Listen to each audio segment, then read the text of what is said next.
There's breaking news we're following here right now. Hillary Clinton is joining us on the phone to take questions about the race for President of the United States. Madam Secretary, thanks very much for joining us.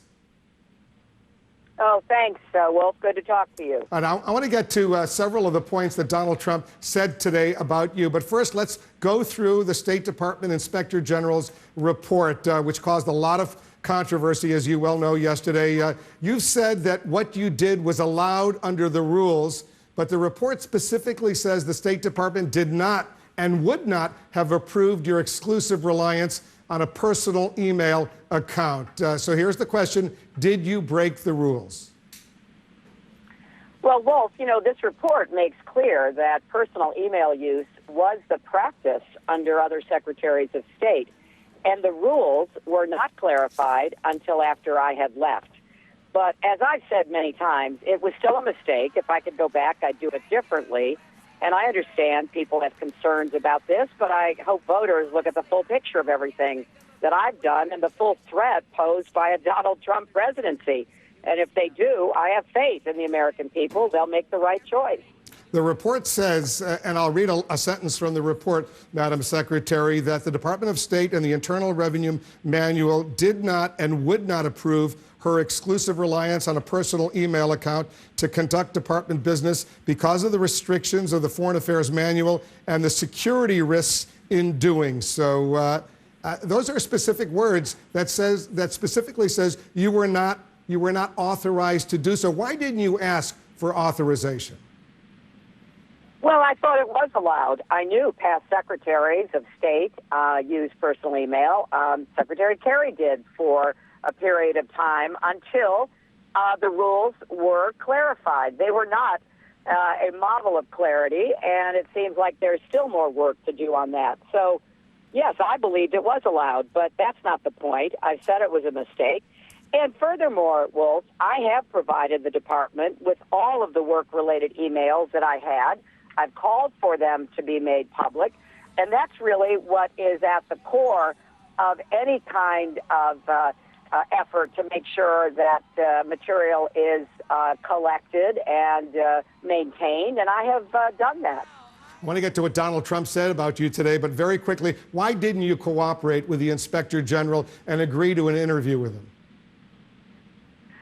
When they reached out to me, I'd already said everything I could on this matter. I'd testified for 11 hours before the Benghazi committee. I had done, as you know, numerous press interviews. I've called on the department to release all of my work-related emails, and I had posted extensive information on my email practices on my campaign's website. So everything that I had to say was out there, and I believe that, as I have repeated to you, actually the report makes clear that personal email use was the practice under other secretaries, and the rules that are being referenced were not clarified until after I had left. The report does say that the rules were updated it says specifically by Secretary Clinton's tenure. The department's guidance was considerably more detailed and more sophisticated. That's what's in the report. But let me get to what Donald Trump is talking about today. As you know, he clinched the Republican presidential nomination. He says this report was devastating. I want to play a clip of what he specifically said about you. I sort of like her in the race. I want to run against her. Look, she has bad judgment. This was all bad judgment. Probably illegal. We'll have to find out what the FBI says about it. But certainly it was bad judgment. I just read the report. It's devastating, the report. It's devastating. And there's no reason for it. It's just, skirting on the edge all the time. And you look back at her history, and this is her history. It's a very, very harsh report, done really by Democrats, if you think of it, appointed by Obama and done by Democrats. So it's shocking to see it. All right, I want to get your reaction, but I also want to note that the president of the United States today is at the G7 summit in Japan. He said the world leaders he's meeting with are rattled by the notion, the possibility that Donald Trump could be the next president of the United States. I want your reaction to all of that. Well, Wolf, look, I know Donald Trump says outrageous things all the time, but today he officially clinched the Republican nomination, so this is now as real as it gets. And this man, who is an unqualified loose cannon, is within reach of the most important job in the world. So it should concern every American. And President Obama came out of meetings with our closest allies in the world and reported that they are, quote, rattled by the threat Donald Trump represents. Of course they're rattled. He's talking about breaking up our alliances, letting more countries get nuclear weapons, banning all Muslims from coming to America. That is a recipe for fewer friends and more enemies, and it will make us less safe. And look, I know that Trump thinks this is a point of pride, that people, like me or President Obama raise questions and criticize him, but it's not. This is not a reality show. It's not just politics. It's really serious.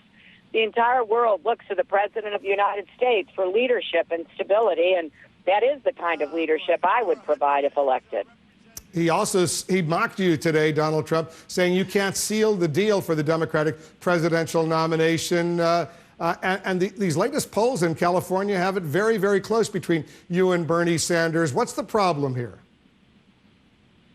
Well, first of all, there was a poll yesterday that said I was 18 points up and a poll today that said I was 2 points up, which is why I really don't pay a lot of attention to polls, because they are usually and increasingly all over the place.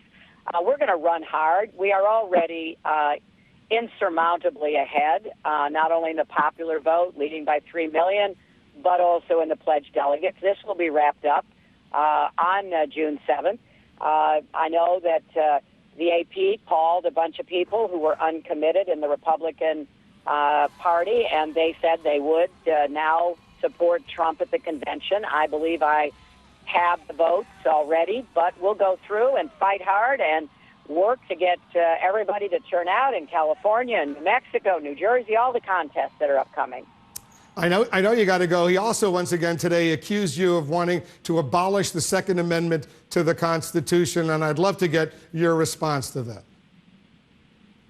Well, either he is very badly misinformed or he knows better. That is absolutely ridiculous. I have said repeatedly that I believe there can be common sense gun safety reforms consistent with the Second Amendment. And in fact, what I have outlined, comprehensive background checks, closing the online loophole, the gun show loophole, the so-called Charleston loophole, that is all supported by huge majorities of Americans, including gun owners. So, look, I'm ready for his fantasy campaign and the outrageous things he's going to say. I just really regret that the kinds of things he is saying about letting other countries get nuclear weapons and bringing back torture and, just the outrageous comments are literally being heard around the world. That's not who we are as Americans. That's not the kind of strong, smart, steady leadership that we need and deserve. I know you got to run. One final question. Trump says he's now ready to debate Bernie Sanders if $10 million can be raised going to charity. And he says women's health charities. That's what he wants. Bernie Sanders says he hopes that debate takes place. Your reaction to that? Would you be open to joining the two of them in that debate? Oh, well, this doesn't sound like a serious discussion. I'm looking forward to debating Donald Trump in the general election. I really can't wait to get on the stage with him. And what's your reaction to a possible debate between Bernie Sanders and Donald Trump? I just said I don't think it's serious. I think that, that it's not going to happen. Madam Secretary, thanks very much for joining us. Okay, good to talk to you. Thank Bye-bye. you very much, Hillary Clinton, out on the campaign trail.